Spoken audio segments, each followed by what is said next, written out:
Hey everyone, welcome to Honey and Hustle. I am your host, Angela Hollowell. This episode is a little different from our usual format.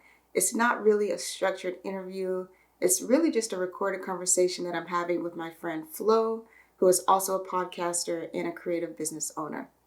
She focuses on podcast productions for brands, especially in the energy sector. So we have a little bit of overlap there in our day-to-day jobs. But we also have, passion projects that we like to explore. And this is just a recorded episode of us chopping it up, shooting the breeze, talking about a lot of different things, like the software we use, the tools we're interested in trying, and so much more. I hope you enjoy. Hey everyone, I'm Angela Hollowell. I am the host of the Honey and Hustle podcast. And I'm Flo Lumsden. I am the host of Why Raleigh, podcast about what Raleigh is and what it will become. That is Raleigh, North Carolina, to be specific, in case people are listening and they don't know what I'm talking about. I hope nobody got confused about which Raleigh we're talking about. But today I haven't videotaped myself with braces yet, so I'm anyway. But I also have a client show, but I'm on it. It's called The World Changing Podcast for a startup called Aston, building renewable power plants. So we have a show about all kinds of things relating to getting renewable energy on the grid. I also have a branded show. I do it in collaboration with Castos called Creative Architects, and it is a show about the future of the creator economy. And today, I think we're going to get into a little bit of rapid fire, have a little bit of fun. So I'll go ahead and get us kicked off with the first question. Flo, how would you describe Why Raleigh in 3 words? Oh boy. Personable, community, future. Okay. What was the first show that got you into podcasting? The first show that got me into podcasting, I typically say The Ground Up Show, which is the truth. It is a show by Matt D'Avella, but I would maybe take it a step further. And the show that kept me going in podcasting was actually the Zane Lowe podcast by Apple Music. Oh. I feel like he's just an incredible interviewer, and he was a big creative influence in how I approach crafting the show and crafting my interview style, I guess. Oh, that's a very good answer. And I also love that show, and he is great at being personable. If you weren't podcasting, how would you spend your creative energy? Trying to make documentary films about historical things in Raleigh that nobody knows about that are really cool. Okay. Would you like to give us an example, or are we blowing up your spot? She said TMI. No, NDA. We're not answering that. No, I think St. Agnes Hospital at St. Augustine's. It's St. Augustine's University. I say St. Augustine, but yeah, same Augustine. Thing. Yeah. Is an incredible story. And if I had more free time, or maybe in the future, the idea behind the Why Raleigh show is to sort of get myself out there as a storyteller in Raleigh about Raleigh stories. And then hopefully that will be a supporting factor in allowing me to do other stories, like bigger, longer form ones. So, yeah. I like that. That's perfect segue. What's your favorite podcasting tool or software that you find yourself constantly recommending? Right now, I would say it's not technically a podcasting tool, but it is a tool that I use very often for my show, and that is Zapier. It is kind of like the glue that binds some of my apps and software together that wouldn't normally have integrations or talk to each other. So, for example, when the show is running, I have what they call a Zap on Zapier that automates every time something new populates in my RSS feed.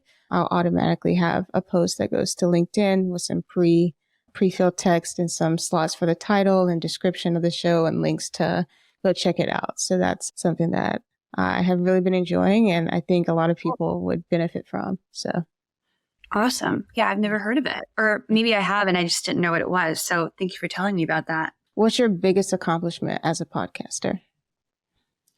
So far, I'm really proud of my work with Aston.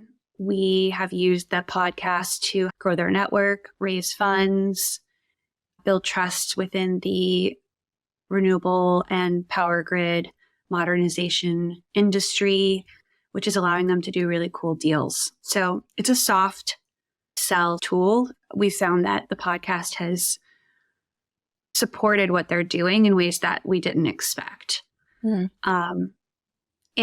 on top of it, people who are interested in these topics, I think also enjoy the show if they're interested in learning about the power grid and renewable energy. So it's got a lot of different purposes that I'm really proud of.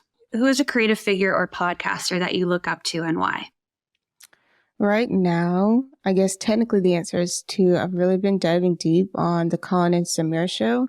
I really like how they structure their interviews and the time and effort and intentionality they put into crafting an interview, from the way that it looks to the questions they ask to the way that it feels, and also how they've augmented their interview-based show with the creator support, which is a more ask me anything type of format on this show. So really a more engaging format for the audience, where the audience can submit questions and they can answer them directly. Either people can submit through their Discord, through a form on their website, through social media, whatever it is. And they also kind of take that time to maybe talk about things that are present in the creator economy that maybe they didn't touch on in an interview. So I think they are doing some really innovative things in the video podcast space and pushing the boundaries of what it means to be a video podcast. And that's something that I want to do as well in my own way. Mm-hmm. And so those are the people I'm looking at right now. Yeah. Tell me the name of the show. Colin and Samir. The Colin and Samir show. Colin and Samir show. I will definitely check that out. Some of the things you said made me think about different tools that podcasters use to get support for their show. Patreon is one of those tools where you can kind of create a private or more personal community for your followers and they can support you directly. Is that something you've thought about doing?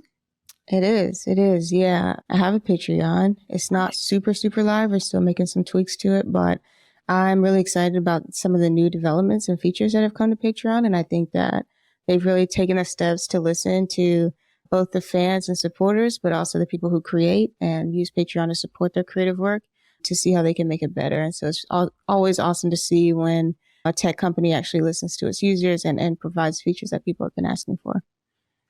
When I lived in San Francisco, I had some friends who worked for them, and I got to go to some parties at the Patreon office. Oh, nice. Yeah. And I was listening to a podcast. I was listening to both of the founders on How I Built This with Guy Raz. Mm-hmm. And originally, the original Patreon office was just like this 2-bedroom apartment that they rented out. And they would have like their interns and stuff come to this apartment and be like, this is our workspace and this is where we come to work. Yeah. Know that. I'm in my home office, so. Yeah. But I don't invite people over here to work with me, though. I know. I'm trying to decide if I'm going to do that. Yeah, fair. I mean, you already pay for it. Might as well. So I have had a thought, something I was talking to my client, the founder of the startup about like this week, was how he feels like podcasts of founders about the business, about the community could be a great way to disseminate information and create community across like broad networks of people. Mm-hmm. If you have a big company or even a small company that's like all dispersed all over the world of people working together, if you have a podcast about maybe not even giving like formal updates, but what the founder is thinking about, what they're excited about, sort of just keeping people feeling connected to the leadership of an organization, how that's a really valuable tool as well. Mm-hmm. I was just having a meta thought about how Patreon could have a podcast about running Patreon and like feature their members and talk about the features and how that could be a cool tool for them, which is kind of funny. No, it's like so meta. But like when you think about it, like I'm not a podcast producer in the sense that I produce podcasts for other people like you are. Right, and so something I've seen floated, but I've never actually heard because maybe I don't work at a company, but it's like this concept of having an internal podcast. So what you're saying, but for, people that work there, like how can you keep them in touch with the CEO who probably isn't a part of the day-to-day operations at that point, but also keeping them personable, kind of giving insights to what he's thinking and where the company's going and maybe some challenges he sees on the horizon or things like that, or challenges they're working through and trying to be transparent about that as well. And then also, I guess, like if they existed, like would people share them? Like, would we know about them if we didn't work at the company? Like, you know what I mean? Like, Yeah, I think that there could be internal ones, and there could be, like, depending on the nature of the business. Like, I think Red Hat has an internal one. I don't know if it's internal or external. I know they have a podcast producer. I've met her, and she does produce, but I don't know if she produces for Red Hat or for clients of Red Hat. You know what I mean? I don't think Red Hat produces podcasts. They do. They do? They do. Really? Yeah. It seems outside of their wheelhouse to me. But it does. But they also have like filmmakers and stuff. So maybe not. I don't know. I think that's just for their own content. Yes. But I think like the person was telling me like they have clients at Red Hat that they produce for. I could be wrong. But that's just what a little birdie told me. You know what I'm saying? That would shock me. Yeah. But yeah. And they're owned by IBM now. So I don't know. Oh, okay. I didn't know that. Yeah. I don't know. Pindo might be following that route. We'll see. Yeah. But I think for companies like Patreon or Airbnb or even Uber, like companies where the employees, like there's direct employees and then there's like partners that are really, really important to like the network is the business, right? Yeah. Like the network of hosts, the network of guests, like that kind of business could be a great fit for this type of podcast that's meant to keep everybody abreast and just feeling connected to the company since they don't go into an office or they're like just treated more like part of the company, even though they're partners, if that makes sense. Yeah. And I mean, like one good example where I think an internal podcast would be great for them was like how New York kind of gutted Airbnbs. It's like when you want to hear that from the CEO and not like a newspaper headline with probably a misleading title. Like, right. You know, like those, like you can't, those businesses like have to take really good care of their partners because that's their business. Yeah. Not just their direct employees. Yeah, I agree. That's something I've been thinking about lately is like, because when we started this show, it wasn't something I was trying to do, but my client was saying that he feels like that's a big reason why he wants to keep the show going is to help the team that's all over the world feel connected to what they're doing. I often think, I wish I just had a platform to just like talk about shit that's not like super focused, but also I like having my shows being super focused. So it's tricky. It's a blessing and a curse because like there's also this kind of like element, and this is with any creating when you're on screen talent. Like I think about this as like a YouTuber as well. Mm-hmm. It's like I'm talking about things that I care about, whether they're focused or not. And I have the audacity to think that somebody else gives a shit. And so it's just like, it's just kind of like, that's where you're at. You kind of have to own that on some level. You just think that like, yeah, my perspective or thoughts or ideas are important enough where somebody's going to sit here and give me their time to listen to me talk about whatever it is. I think there's a couple different ways to look at that. We all want to be connected to each other, and deep down, that's what we want as humans, is to feel connected to other people. And I think that this is a way to do that. And then also, when it comes to our perspective on things that we feel matter, it's important to use your voice. Like it's just, there's nothing selfish about it. We're here. We have a right to be here in the world, in our country. We have a voice, and I think it encourages other people to use their voice. So I think there's more altruism to it than it sometimes feels, maybe. Yeah, I would definitely say that. And again, this could be from a perspective of recognizing how much stuff is put out into the world on a regular basis, from blogs to podcasts to YouTube videos. And so I definitely don't want to be a part of discouraging people either from using their voice, because, sometimes you just never know how things are going to resonate with people, even if, only 100 people watch a video, there's 100 people maybe got something great out of it, so you have to consider that as well. That was something else my client and I were talking about this week. Was there's a lot of pressure, at least like for me, like, if I want to get another client, I have to have a really successful show. We need a lot of lists. Like what is like traditionally for podcasting, the idea has been you're successful if you have a lot of listeners or followers or views. you're not, but if you don't, then you're not really successful. He was sort of challenging that to me, and now I'm on board. Like, an analogy that you could use is the reason why Google Ads was so successful is not because it reached so many people. It's because those ads allowed businesses to reach the right people that could actually be customers. So I think there's ways to use this format that's more surgical. I mean, I don't know if that's the best word, but like more directed at the right people and less about reaching a ton of people. And it's still being very, very powerful for a business, for different purposes, campaigns. So I think that's another reframe that I'm trying to have within myself about my own content but it's hard to sell that because people are so used to thinking bigger, better, when in reality, the conversions are what matter, whether it's sales or signups or. Yeah. No, I get what you're saying. And I think too, like, we're going to start, and I would like to see us have more conversation, like us as a collective of creators, about the difference between like the width of your reach. So like how many people you reach, but like the depth of your reach, those two. Because again, like what you're saying, it's like, yeah, maybe I have 100 people, but if I ask them or tell them about a product that I use that has an affiliate link and 70 of them, click that link and check it out, that's a really huge amount of people that are engaged and that trust you enough to at least check it out. Mm-hmm. Versus like maybe having 10,000 listeners per episode and still 70 only click. Like that's a really huge disparity, right? And it speaks to, the resonance that you can have.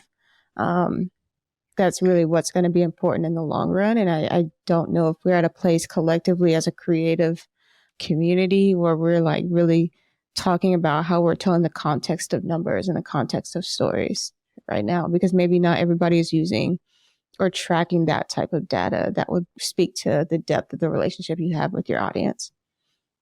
When you listen to a podcast, it's like 45 minutes. The way people talk about things, the stories, like it's long form, and the impact of that, if someone listens to the whole thing, it's going to sink in over time, like what they heard, that conversation, how that story was told, why it was told, who told it. All those things are impactful if someone listens to a full episode, and it's really hard to measure that.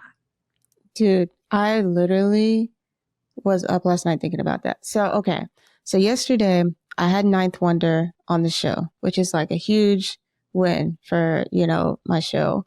Not that like I didn't think we'd get big guests, but just because like this is a guest that I was really excited about. It is my first time kind of trying to get a bigger guest on the show. Like I've not really been going after names or clout, but really rather stories that I'm interested in.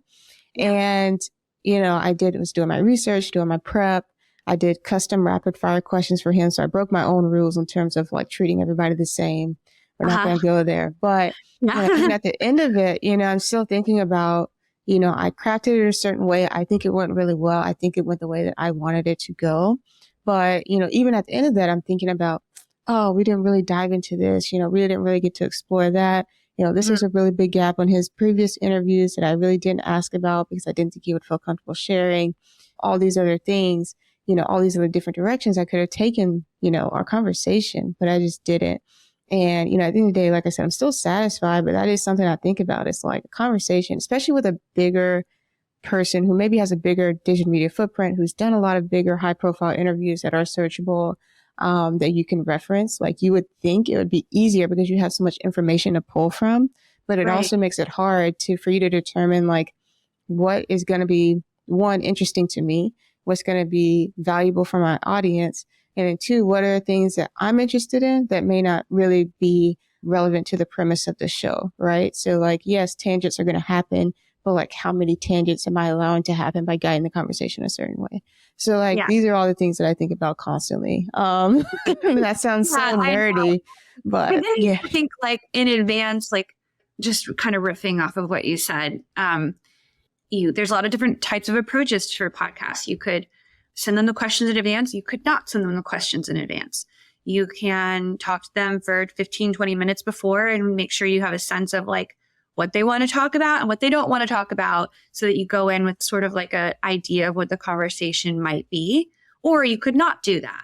Mm-hmm. I personally do that because I'm paranoid about people being generally happy with the conversation that we have. And also, especially for my client show where we have technical people on, there's a lot of things we could talk about. We kind of have like an arch for the show in mind.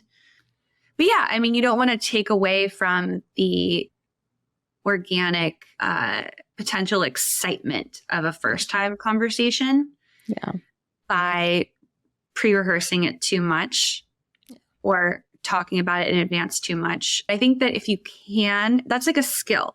Like if you can talk to someone about something and then talk to them about it again and make it sound like the first time and have all of your points in mind, like that's a skill that an interviewer, I think, practices and gets better at.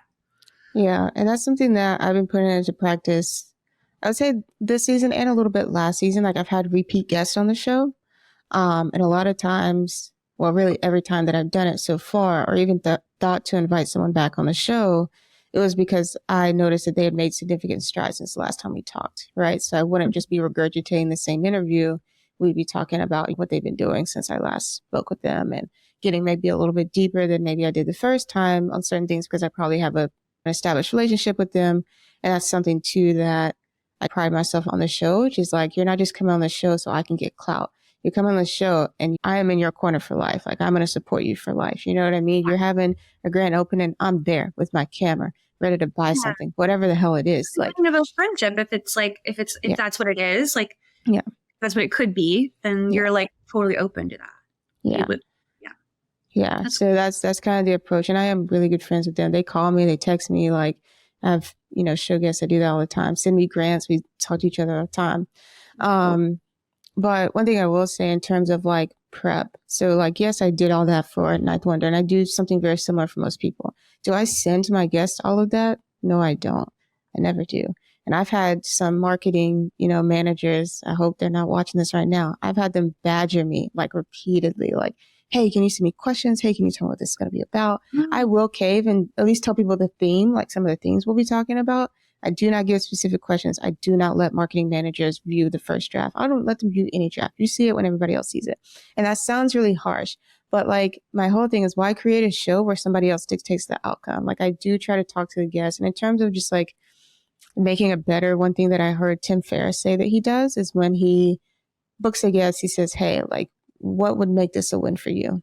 What would make this really great for you, right? Yeah. So that he at least on some level has an idea of how he can, exceed expectations for that, meet or exceed expectations. And I think that's something I've never asked. Yeah, like if they have a new book coming out and like they're happy to talk about other things, but that would just be, so helpful for them if you ask a question about the book. Like, I think most interviewers would love to do that. Like we want to make our guests happy, but we also want our show to feel authentic and real. And I've definitely struggled with people.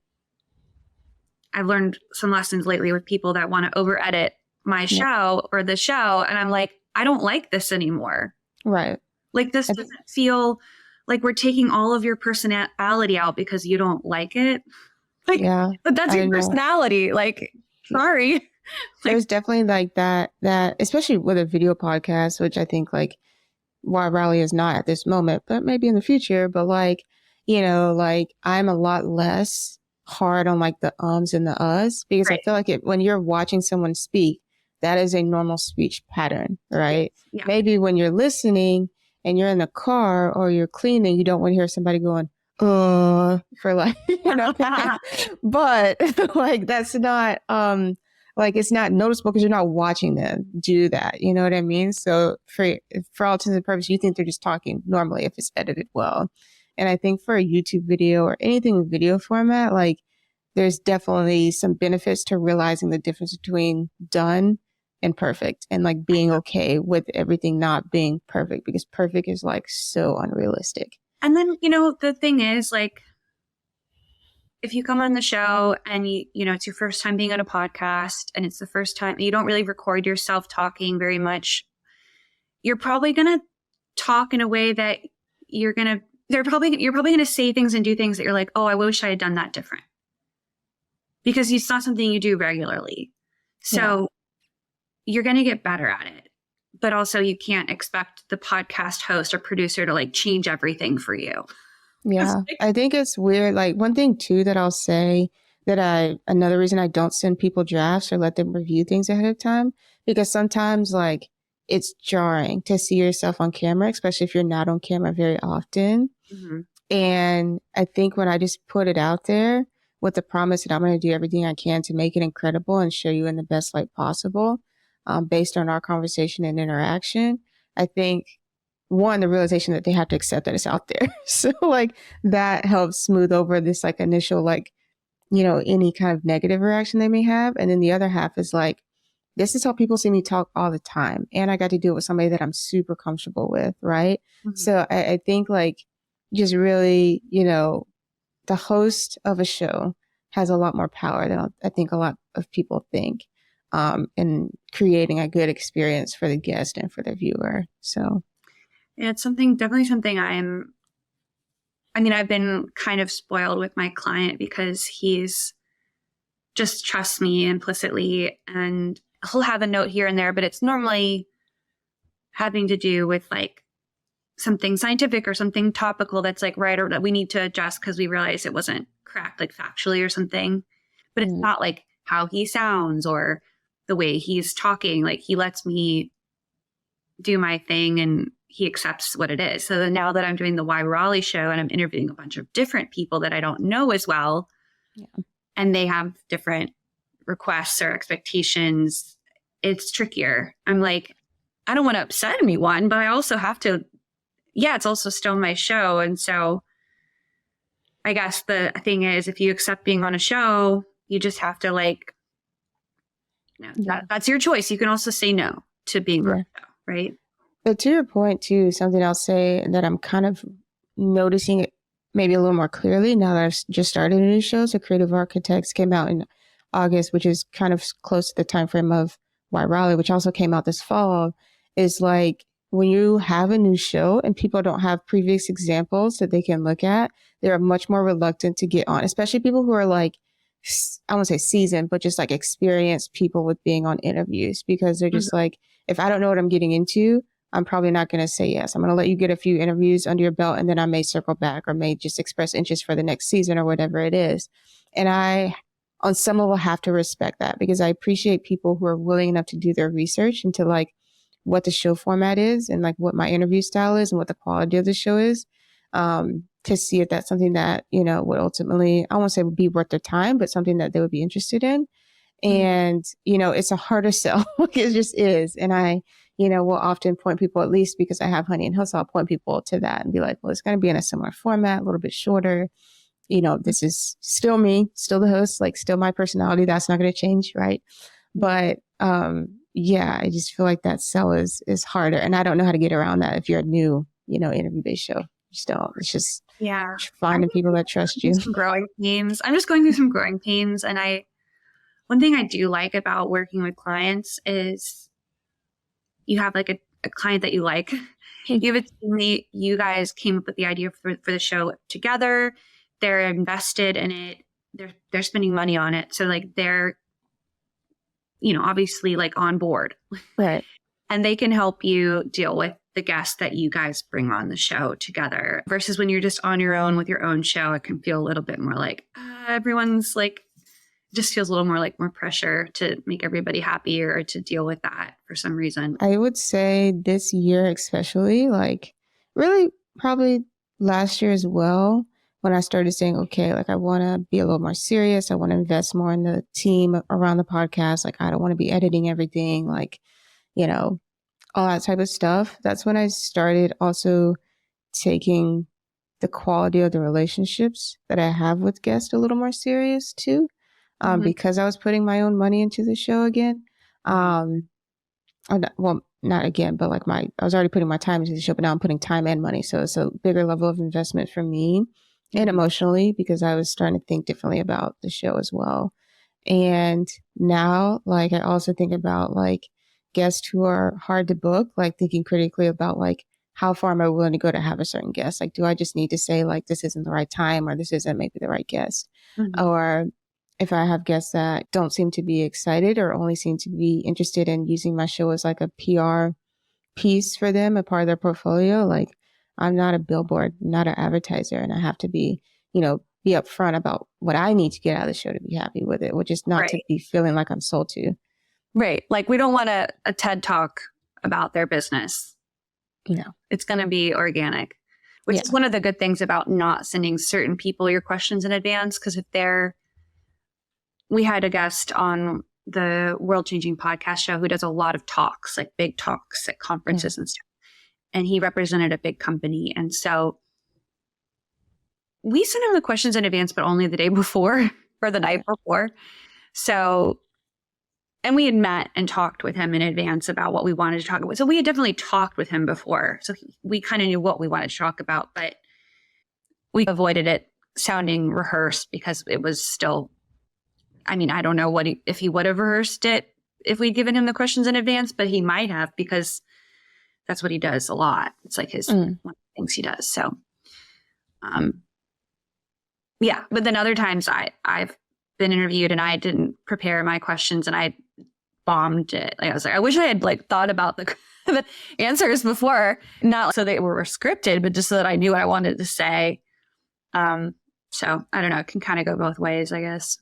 Yeah. I very distinctly remember my first time being like a guest speaker on anything. And it was the wrong thing to be a guest speaker on for the first time. It was RTP 180. Have you heard of that series that they do at Frontier RTP? So Frontier RTP, every month they have a different theme, and they invite like 4 or 5 people from different industries to talk about that one theme. So sometimes it'll be like yoga, sometimes it'll be like mental health. I'm sure they've had one on AI. And the one that I was on was it was in September 2020, and it was on Black narratives and Black storytelling. It was on storytelling. Okay. It was on storytelling. And yes, I am a storyteller. Did I know how to articulate that to an audience? Hell no at the time. And I felt terrible. And I was like up there with like Zweli, who's incredible, and like Nehemiah from STEM Media, who's awesome. And I've had him on the show. I was up there with Phil Freelon, who was like running for office at that time. Right? He's like a legit celebrity, and especially in North Carolina. I don't know, maybe elsewhere too. But. And then there was me. So not a celebrity. But I totally get like how I could see like that could have been an experience where you're like, I wish I had like sort of done like some media training almost in advance to practice how and what I wanted to say. But it's also just like very emblematic of my experience being an entrepreneur, which is definitely trial by fire and building the plane as you fly it, and not having any advanced preparation for any stage of business that I've been at. Oh, I know. So. And you're like in the moment, you're like, this sucks so bad. Like, I'm so stressed. I'll never forget, like last year, I lost both of my clients in the same month, and I was like freaked out. I was like, this is not supposed to happen this way. They're supposed to, like, one of you is supposed to drop off, and then the other one's supposed to stick around until I find another one, which, you can't, like, obviously I can't tell them what to do, but, and then but like, when I look back at it now, I'm like, oh, like, that was such a good thing for me. Like, it pushed me. I really needed to move on to new and different types of projects. And now I'm so happy with what I'm doing. And I couldn't think of anything potentially even better that I'd want to do more than work with this startup on renewable energy. That's like something I care about so much. And he's such a great client. And anyway, as an entrepreneur, you can't like it's going to happen. Yeah. Like those moments are going to happen where you just feel like everything's going wrong. Yeah. I don't know.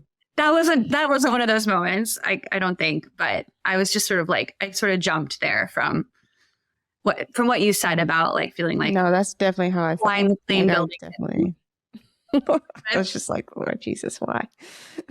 And what's so funny is like, we feel like, oh, everyone's seen it. Like, we care so much about our reputation or how we present ourselves, and we should. Like, it's us. Like, people who do see it are gonna say something to us about it. But also, there's so much content out there that like a lot of people don't see it. The next thing you do might be the first thing they ever see that you do, and you just got to keep moving, even if an interview you did doesn't go as well as like you would have liked for it to, right? Yeah. Do you like take notes or anything like before you even start the editing process? Yeah. Or highlight things that you want to cut or clip or for Oh my God. social? Yeah. I'll like, because I'm really big on big picture, like making the episode flow well and like having a good start, a good middle, and a good ending to an episode. And sometimes I'll move like big chunks around. For my clients that pay me well, I'll spend a long time editing their episodes because these are episodes that they might use for fundraising, for network building in the industry. So really important people would be listening to it. Good. It needs to be entertaining because otherwise people won't listen. So it has to have a strong start and then some personality, some personability, but then also really clear, concise information about the topic and interesting conversations about the topic. And so I might move a topic up, in the conversation and then make it flow so that another topic comes up later. Because as we know, if it's a long episode, a lot of people don't finish the episode. So like I feel like the first 30 to 40 minutes are like what you can expect someone to probably listen to. Yeah. And then at the end, like whatever bits that we really like that we want in there that, someone who's really, really into, load meeting generation on the power grid can make it all the way through the hour and 15 minutes and hear more about that at the end. So, but I'll listen to it over and over and over and make notes and make notes and make like, it's a very iterative, intense process where I'm like, it's like writing a paper, Do you put chapter markers for your episodes? Like, I have on some of the YouTube versions. Okay. I think one or two of them also have them in Spotify. Okay. It's not a huge priority. Yeah, I was trying to gauge, like, I know at one point chapters were really big on YouTube, like, because it also gave you another chance for like SEO and searchability when you added those titles and stuff. Yeah. Yeah. So when people search, like they can see different titles of your video. And I've used it, and it also helps Google like narrow down if you're searching for something. It'll be like, watch this like 51-second part of this video. This is where the information you need is, which is interesting that it also logs all your text. So I was like, I don't know if that's how it works for like the audio version of stuff. You know what I mean? Like, do you search for something? Right. And you put maybe show notes. Right? Yeah. And then that's how like another way for people to discover your show, if there's topics that aren't directly addressed in the title, which is very likely on anything over 15 minutes, right? Yeah. So, it's so interesting to me that you're not interested in doing like client podcasts. Yeah. And I think, I don't know, maybe we can talk about how you actually got started in podcasting, because for me, it took me like a month to realize that Honey and Hustle was actually a podcast. And it took me a whole first season for me to even put the audio on streaming. So I finished the entire season 1. I think that's really common. I've met with people who are coming from a video background, which technically I am too, but I've met with people who are coming from a video background who want to start a YouTube podcast, and they're only going to have it on YouTube. And it's going to be video because these are video people creating a podcast. And I'm like, dude, like, no, I mean, that's awesome. And like, that's great. But like, it's not that hard to just put it on everywhere else. And there's built-in audiences there for that content as well. Like, why wouldn't you put it on Spotify and Apple and all that? And like, I found that surprising. And like, I said that to them and they were like, no, like, we're going to do it this way. I'm like, okay. It wasn't even that I didn't want to. It was that's just not how I saw it. Like, I didn't see it as a podcast for a long time. Okay. And I wasn't sure if the show was going to translate as well to an audio experience. And that is something that I had to work on in following seasons, was like, yeah, maybe I don't need a 15 to 30-second intro with no words and just music, like, because nobody's going to know what the hell's going on. Right. Yeah. That's not going to translate well. Yeah. Right?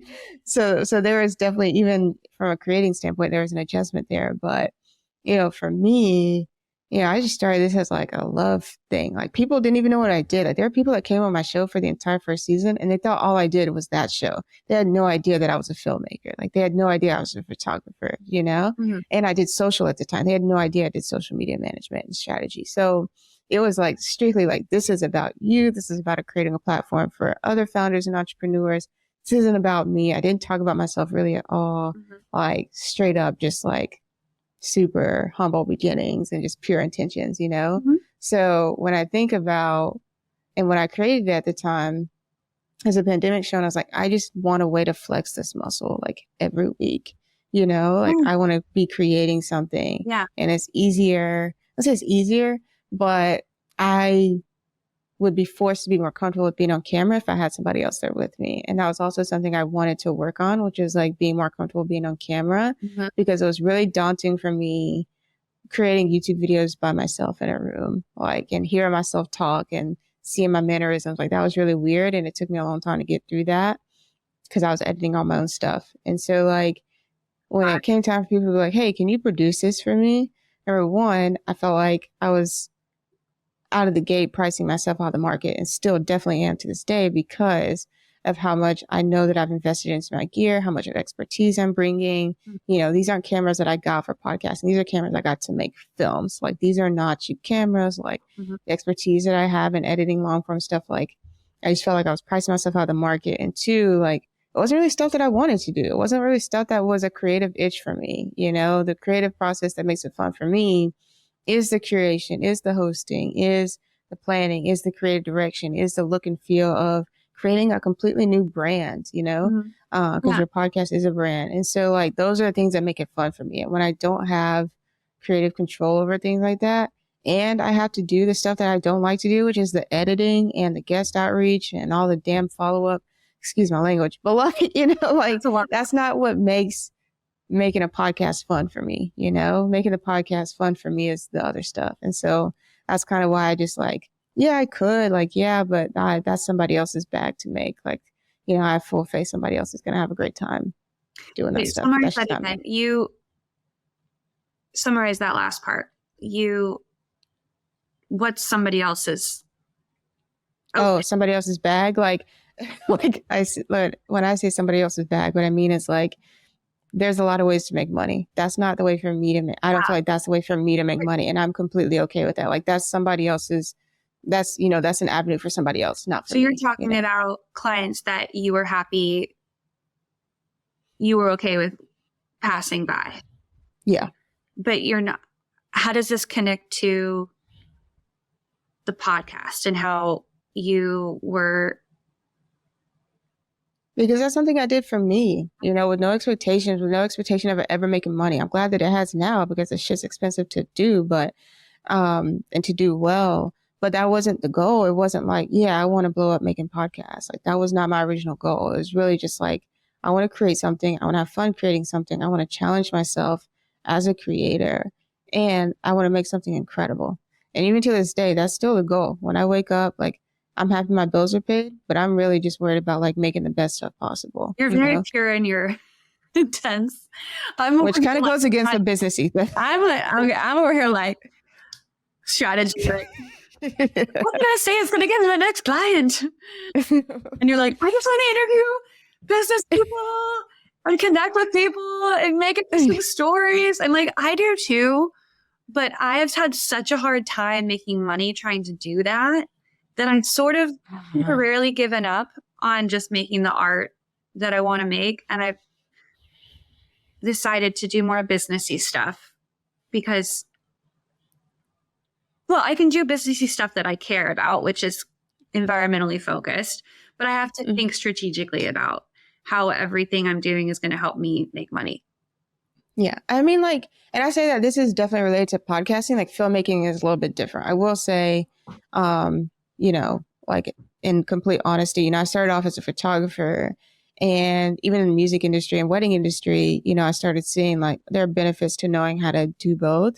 And I was interested in doing videography, but I was also like, if I could be a really good hybrid photographer and filmmaker, which there still are very few of us out there. Yeah. I could name name my price. And that's exactly what happened. So I put in a lot of time and effort in learning how to be a really good filmmaker and a really good photographer, but definitely realized that it's not the entire process of filmmaking that excites me. It's the ideation, it's the production side of things, not necessarily the post-production. Once I give it to the editor, I'll see you when it's live, honey. I really don't care. Like, I mean, yes, I want to look over and give feedback, but I don't want to, like, I have no interest in being in the editing room at all. Like, and I do edit. And I think it's weird too. Like I have an editor that we won't say his name, but like I've been working with him and I will edit stuff or give him feedback. And he's like, you really know what you're doing. And it's like, yeah, it's not that I don't know what I'm doing. It's just that I don't want to do it. Yeah. Yeah, I think I look at editing as very creative, though. I like editing. I mean, it's tedious and exhausting, but it reminds me of when in school when I used to have to write a paper, I'd put it off. And then once I actually got into it and I got the facts and figures, and I got my story together and I started actually writing it, I was like, this is fun. Like I'm writing something interesting. Like I finally know what I want to say. That's kind of how I feel about video, except I like it a lot more than writing a paper because it's like you get to play it back and watch this little story and feel the vibe of the music and the excitement of how it's starting. And like, I like editing. I know. I feel like I love that there's people that get energy from it. I'm just not one. We would make a good team though, if that's the case. Then we could go get you could be the pump up woman for getting it started, because I have a hard time getting it started. I'm like, I don't want to write a grant.